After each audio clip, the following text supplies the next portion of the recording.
Sebelum kalian submit artikel kalian di jurnal, kalian harus perhatikan hal berikut ini.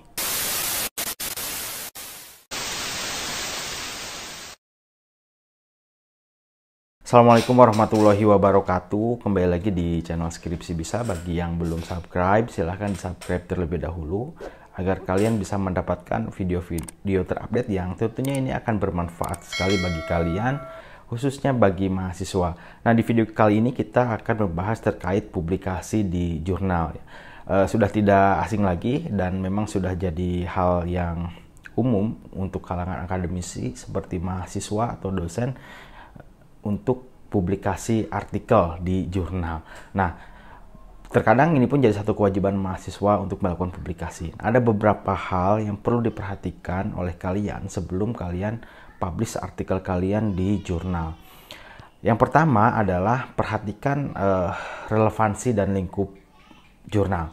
Nah, di sini kita harus tahu ya, apakah artikel kita ini relevan dengan lingkup jurnal yang diminta oleh pihak jurnal. Nah, jangan sampai kita submit artikel yang tidak relevan dengan lingkup jurnal yang kita tuju. Misalnya, jurnal yang kita tuju meminta lingkup di bidang ekonomi, manajemen, keuangan, dan lain sebagainya. Sementara artikel yang kita punya yang akan kita publish di jurnal tersebut adalah membahas pendidikan. Nah, itu tidak akan relevan. Nah, maka carilah jurnal yang lingkupnya pendidikan juga. Kalau misalnya artikel kita tentang pendidikan, nah itu terkait dengan relevansi dan lingkup jurnal itu harus diperhatikan terlebih dahulu. Kemudian yang kedua itu terkait dengan tingkat keberkalaan ya, atau frekuensi publish jurnal tersebut. Setiap jurnal itu tentu ada terbitan berkala setiap tahunnya. Ada yang misalnya 2 kali frekuensinya dalam setahun, ada yang 3 kali, 4 kali, bahkan ada yang 6 kali. Nah, kita harus perhatikan kapan artikel tersebut menerima submission, atau kapan jurnal tersebut menerima submission dan kapan jadwal publishnya, sehingga kita bisa memprediksikan. Kalau misalnya ingin publish di Januari, kita harus submit kapan. Kalau jurnal ini ada jadwal publish di Maret misalnya ya, kita harus submit kapan. Nah, itu kita bisa prediksikan itu. Nah, maka di sini hal yang tidak boleh dilakukan adalah jangan selalu bertanya kapan akan dipublish ke pihak jurnal.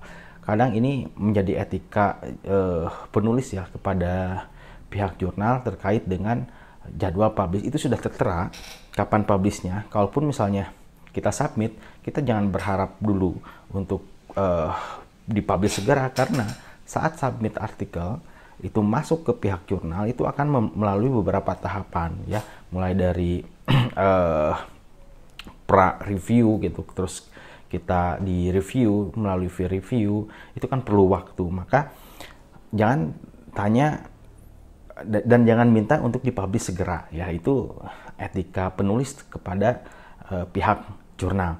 Nah, kalau misalnya kita lolos tahapan peer review, selanjutnya biasanya pihak jurnal akan memberitahu kita bahwa artikel kita diterima, dan itu ada bukti tertulis biasanya dalam bentuk LOA ya, keterangan bahwa artikel kita ini akan diterima dan akan diterbitkan di edisi kapan.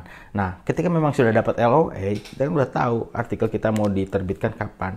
Maka jangan sekali-kali dan jangan bawel untuk menanyakan kapan. Kecuali kalau misalnya di LOA akan dipublish di volume sekian, bulan sekian, ternyata pas bulan tersebut artikel kita tidak ada, itu baru kita konfirmasi dan tanyakan kenapa artikelnya belum dipublish. Nah, kalau misalnya dalam proses review atau masih dalam submit artikel, statusnya masih dalam submit, ya kita tidak perlu dan tidak harus bawel tanya ke pihak editor untuk meminta artikel kita segera diproses. Nah, seperti itu ya, itu etikanya.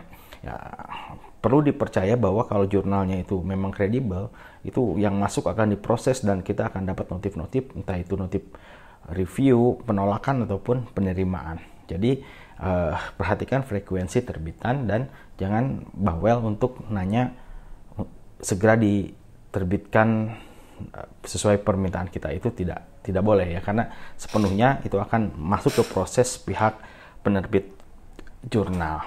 Kemudian yang ketiga, perhatikan biaya atau istilahnya adalah article processing charge, APC ya. Nah, ini kita harus perhatikan apakah memang jurnal yang akan kita tuju ini berbayar atau tidak. Nah, kalaupun berbayar berapa dan apakah kita sanggup untuk membayar itu gitu ya.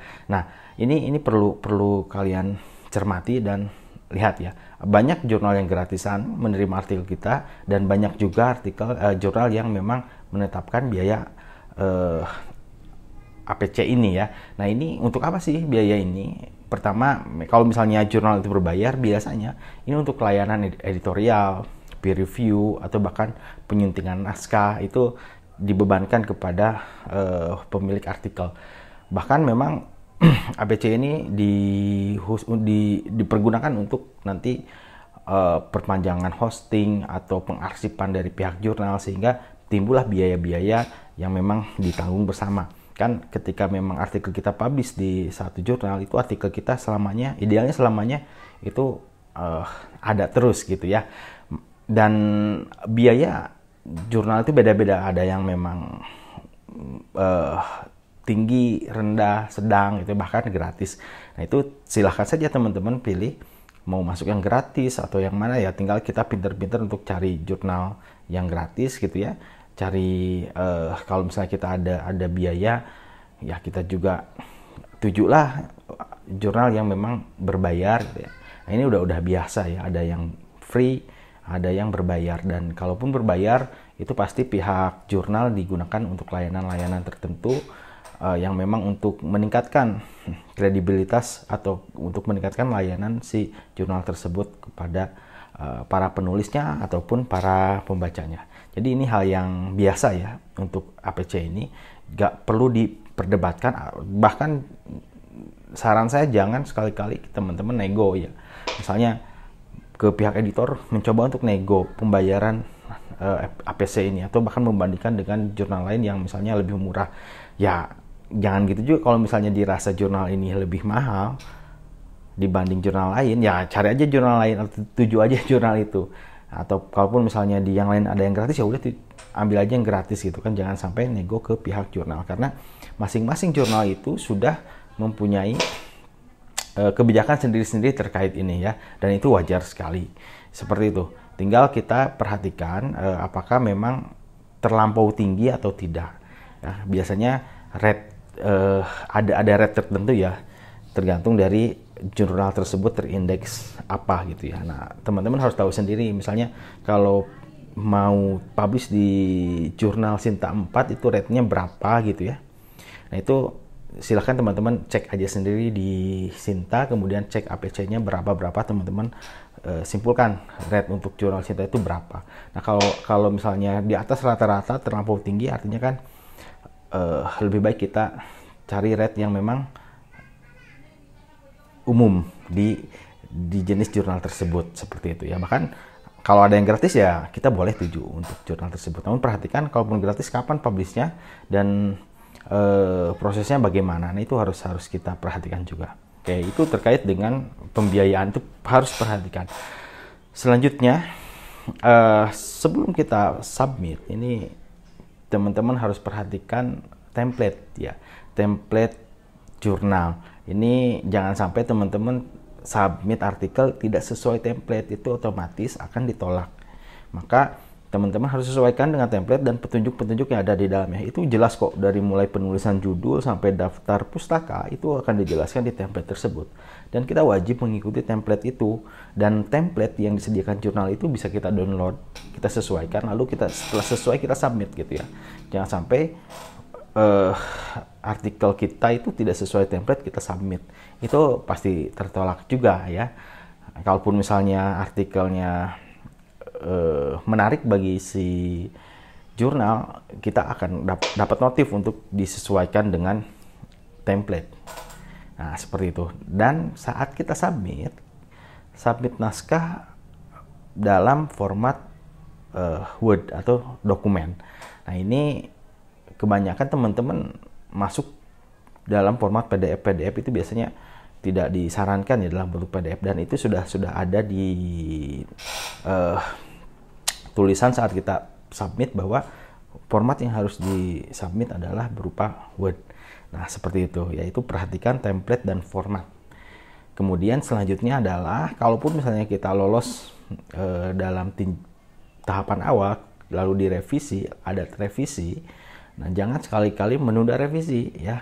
Perhatikan deadline revisi kapan, kita harus betul-betul kejar supaya memang segera ditinjau kembali untuk segera diterima dan dipublishkan.